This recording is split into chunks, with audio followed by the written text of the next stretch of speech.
2024 ਦੀਆਂ ਲੋਕ ਸਭਾ ਚੋਣਾਂ ਨੂੰ ਲੈ ਕੇ ਐਲਾਨ ਹੋ ਗਿਆ ਹੈ, परंतु ਉਸ ਤੋਂ ਪਹਿਲੇ ਹੀ ਸਿਆਸਤ ਪੂਰੀ ਤਰ੍ਹਾਂ ਗਰਮਾਈ ਹੋਈ ਹੈ ਤੇ ਆਮ ਆਦਮੀ ਪਾਰਟੀ ਤੇ ਬੀਜੇਪੀ ਦੀ ਪੂਰਨ ਤੌਰ ਤੇ ਖੜਕੀ ਹੋਈ ਵੀ ਦਿਖਾਈ ਦੇ ਰਹੀ ਹੈ।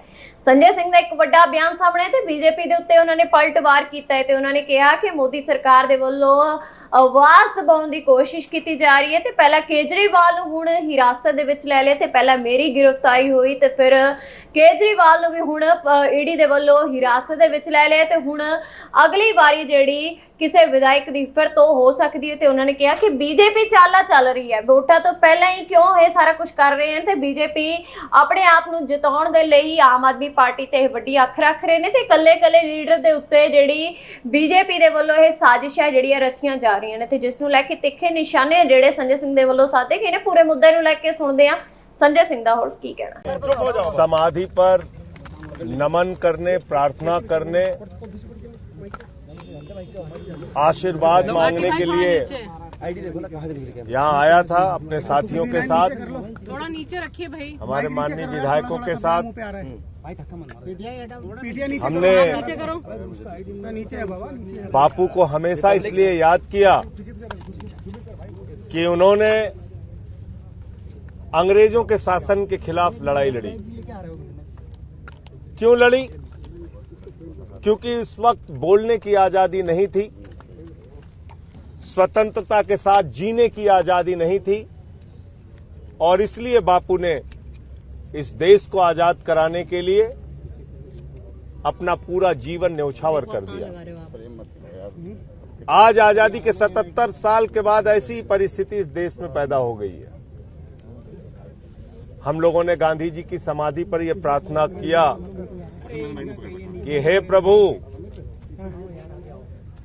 हे राष्ट्रपिता जी, आप जहां कहीं भी हैं, इस सरकार को भी सन्मति दें, इस सरकार को भी सद्बुद्धि दें कि वो इस देश के लोगों की आजादी के साथ, स्वतंत्रता के साथ, लोकतंत्र के साथ, संविधान के साथ खिलवाड़ करना बंद करें।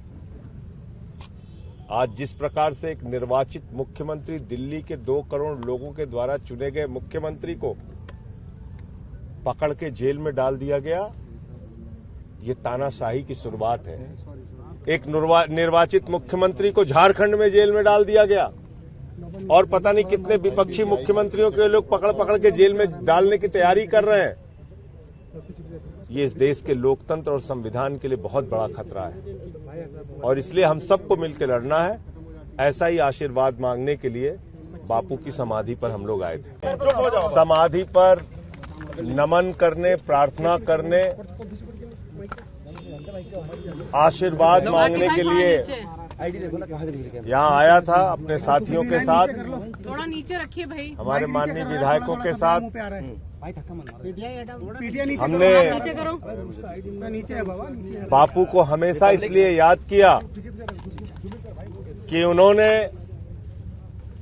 अंग्रेजों के शासन के खिलाफ लड़ाई लड़ी। क्यों लड़ी?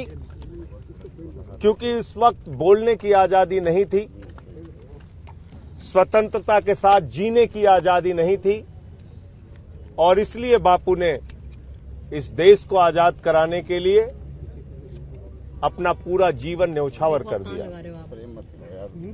आज आजादी के 77 साल के बाद ऐसी परिस्थिति इस देश में पैदा हो गई है। हम लोगों ने गांधी जी की समाधि पर यह प्रार्थना किया कि हे प्रभु, हे राष्ट्रपिता जी, आप जहां कहीं भी हैं, इस सरकार को भी सन्मति दें, इस सरकार को भी सद्बुद्धि दें कि वो इस देश के लोगों की आजादी के साथ, स्वतंत्रता के साथ, लोकतंत्र के साथ, संविधान के साथ खिलवाड़ करना बंद करें।